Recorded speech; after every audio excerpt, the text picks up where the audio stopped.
Bonjour à toutes et tous, bienvenue dans les coulisses du Grand Lyon. Mon invité du jour, Jean-Michel Longueval, bonjour. Bonjour. Vous êtes l'ancien maire de Bron, vice-président à l'enseignement supérieur de la métropole de Lyon. Vous êtes aussi président du groupe socialiste. C'est plus à ce titre qu'on vous invite aujourd'hui, puisque vous organisez cet après-midi une conférence de presse sur le rapport Buffet, sur la loi MAPTAM, l'organisation de la métropole.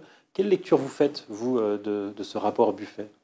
Alors, si vous me permettez un petit mot d'introduction, ce que je souhaite dire déjà, c'est que la loi MAPTAM, elle date de janvier 2014. Elle a instauré une nouvelle collectivité qu'elle a créée par la loi, avec un mode de scrutin, un certain nombre de compétences.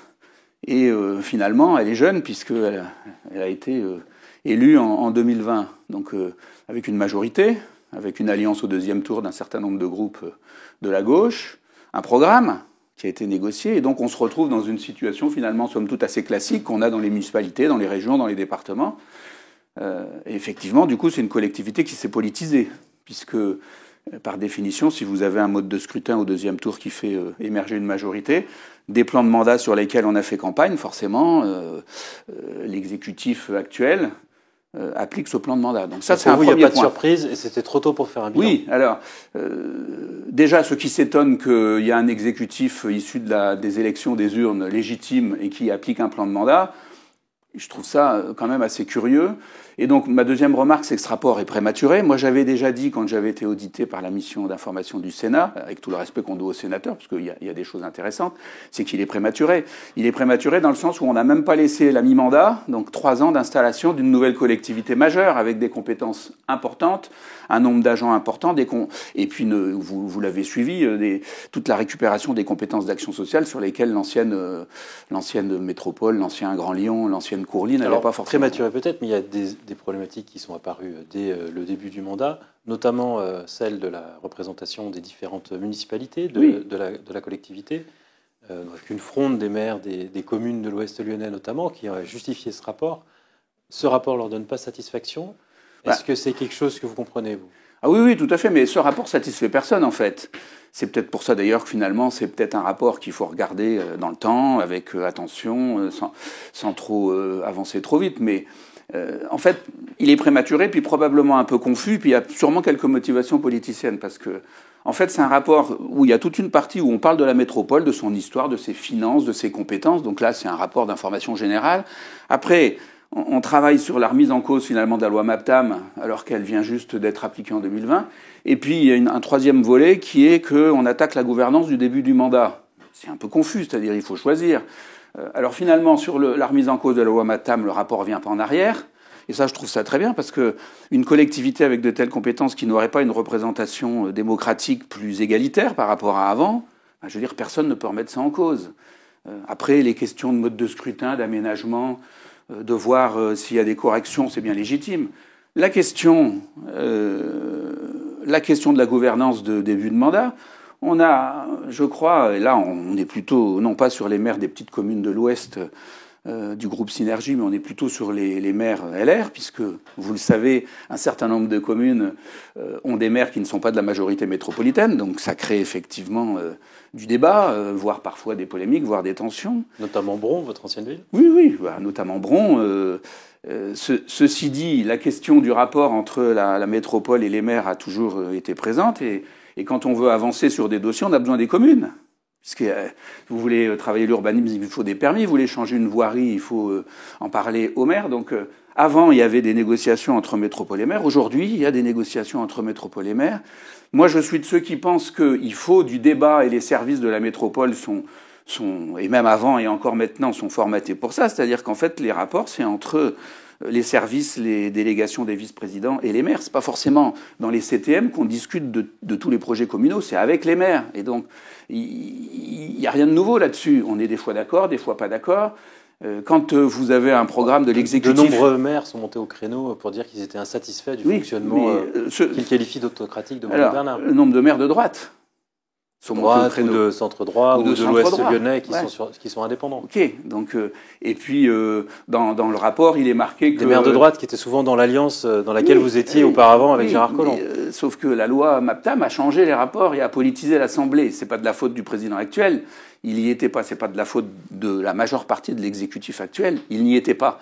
Donc aujourd'hui, laissez le temps à cet exécutif de s'installer et aux compétences de s'installer. Le rapport, il a fait un certain nombre de préconisations qui sont mises en œuvre entre-temps. Il est venu en 2022, alors que moi je pensais qu'il fallait qu'il commence plutôt en septembre 2023. On a voté la do commune pour 10 millions, c'est un début. On vient de délibérer début décembre, excusez-moi, lundi dernier, sur 6 projets de territoire sur 10. Donc je veux dire, le rapport parle des projets de territoire, mais les projets de territoire, ils ont été votés. Mais c'est vrai qu'il y a des situations qui sont un peu compliquées, un peu nouvelles. On peut parler de la vôtre. Vous avez été battu par les LR à Bron, mais vous êtes vice-président de la métropole. Donc la nouvelle majorité à Bron, quand elle parle de la question des universités, doit négocier avec l'ancien maire de Bron, qui a été battu localement. C'est pas une situation qu'on pourrait qualifier de nouvelle. Comme dans le rapport, il est écrit que parfois le conseiller métropolitain... Les conseillers métropolitains sortaient des communes, donc en général, il n'y avait pas cette situation-là. C'est bien ce que je vous dis, je suis d'accord avec vous, ils sortaient des communes. La loi qui a été fabriquée a fait que aujourd'hui ils sortent plus des communes. Donc bon, 2 ans après, revenir sur la loi qui a été travaillée en 2014. Alors certes, dans le rapport, il est marqué que c'est un coup d'État légalisé par la suite. Bon, ok, n'empêche qu'elle y est la loi. D'accord, elle a été construite par Gérard Collomb, Michel Mercier. Enfin, ils avaient un certain nombre de cabinets d'analyse, des majorités, des élus, il y a eu du débat. Aujourd'hui, on fait une nouvelle collectivité au suffrage universel direct plus démocratique. Il y a un plan de mandat de l'exécutif avec une alliance au second tour. Chez nous, l'encadrement des loyers, Renault Père, le bail réel solidaire. Alors, évidemment, les écologistes... il est bien légitime dans leur plan de mandat qui développe les mobilités. Moi, je ne suis pas opposé à la ZFE. Quand on a un quart des enfants qui sont détectés en problème de bronchiolite par les médecins, et on fait des tergiversations sur la question de la pollution dans l'hypercentre. Enfin, au bout d'un moment, il faut choisir, quoi. C'est pas les voitures critère 5 versus la santé des enfants. Enfin, ça, c'est des éléments du plan de mandat. Donc, effectivement, il y a des éléments du plan de mandat où il faut probablement que l'exécutif affirme ses positions. Et je ne parle pas de passage en force, les travaille avec les maires, mais que ça ne satisfasse pas tout le monde et qu'il y ait du débat politique me paraît être pleinement légitime. Dans les propositions qui sont faites dans le rapport, on a aussi l'idée de repousser de 2 ans les prochaines élections métropolitaines. Vous y seriez favorable à gagner 2 ans de plus à la métropole? Alors, pour être clair avec vous, sur tous ces éléments, je pense qu'il y a un certain nombre de contradictions. Je peux en citer 2-3. Moi, je ne suis pas fixé là-dessus. C'est-à-dire que quand on lit ce qu'a dit Gérard Collomb en disant que l'élection métropolitaine peut être renforcée par les élections municipales dans les mêmes temps parce qu'il y a des enjeux croisés, oui.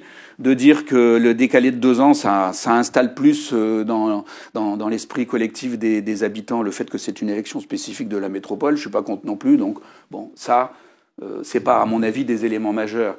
Il y a des contradictions à mon avis quand on dit c'est une collectivité qui a de fortes compétences, qui est très spécifique et qu'il faut soutenir, puis en même temps on parle de supprimer la clause de compétence générale. Symboliquement, c'est marqué dans le rapport. Après, on dit il faut mieux reconnaître les conseillers de territoire. Il y a une réunion début janvier pour commencer à parler de permanence, de façon d'être plus reconnus dans nos territoires. Et en même temps, on dit qu'il faut une circonscription unique qui va noyer finalement et qui va peut-être moins laisser la porte à des locaux par circonscription. Je trouve ça contradictoire. Donnera une majorité plus claire aussi? Elle est claire, la majorité, là.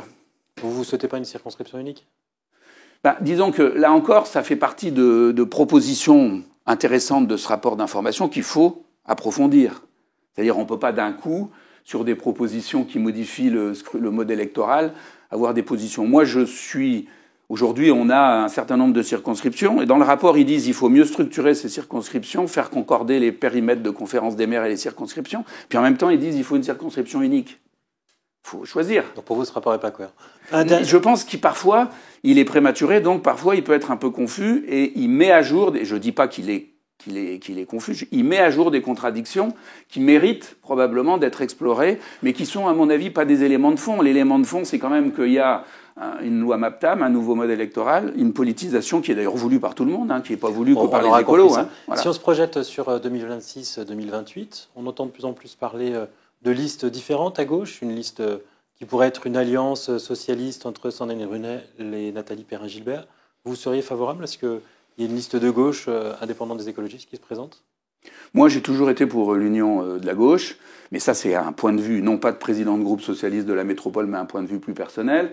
Alors, il s'avère que Il n'y avait pas eu beaucoup d'alliances au premier tour au municipal. Ça ne m'a pas porté chance pour tout un tas de raisons à Bron, et notamment la pandémie, les écarts de 3 mois, le fait qu'il n'y ait pas de liste du Front National, le fait qu'on a instrumentalisé des questions dans la pandémie, dans les quartiers populaires où le couvre-feu n'était pas respecté. Bon, voilà. Mais moi, j'ai toujours été pour l'union de la gauche. Donc je pense que la meilleure chance d'avancer dans ce pays, c'est l'union de la gauche avec les écologistes. Donc après, chez nous, il y aura sûrement des positions différentes. Et je vous parle pour la métropole ou pour les communes, ou même la commune de Bron, dans laquelle j'ai été impliqué comme tête de liste d'une liste d'union. Donc, mais ça, voilà, je ne veux pas non plus parler pour mes camarades. Nous, au groupe socialiste, on est un parti de gouvernement. Vous avez des paroles qui peuvent être très divergentes au sein du groupe Pas très divergentes, mais nous, on est très élus. Je suis président de groupe. Quand j'ai un débat, il y en a plein. Hier, on a l'impression souvent qu'il y a plus de débats au sein du PS qu'au sein de la majorité. Eh ben, tant mieux. Du PS. Mais nous, quand on a débattu au sein du PS, oui, mais quand on a débattu au sein du PS et qu'on a pris une position, on est éthiquement fidèle à nos engagements, c'est-à-dire on vote. Nous, on n'est pas un coup je m'abstiens, un coup je suis contre, un coup lui s'abstient dans le groupe et l'autre est contre. On a un vote unitaire. Et il me semble que quand même, quand on est un parti responsable de gouvernement, avoir du débat interne pour après prendre une position, qui d'ailleurs dans le débat n'est pas forcément arrêté dès le début sur un certain nombre de dossiers, et ben pourquoi pas, vous prenez le débat sur la SPL avec la CERL, ben on débat. Vous prenez un certain nombre de délibes, quand elles arrivent trop tôt, nous on demande, en tant que groupe appartenant à la majorité, de pouvoir avoir des réunions d'information pour se positionner. Après on fait une réunion de groupe, on en débat. Pas forcément unis, mais vous débattez. Jean-Michel Longueval, je vous remercie. Et puis moi je vous dis à demain pour une nouvelle émission des coulisses du Grand Lyon.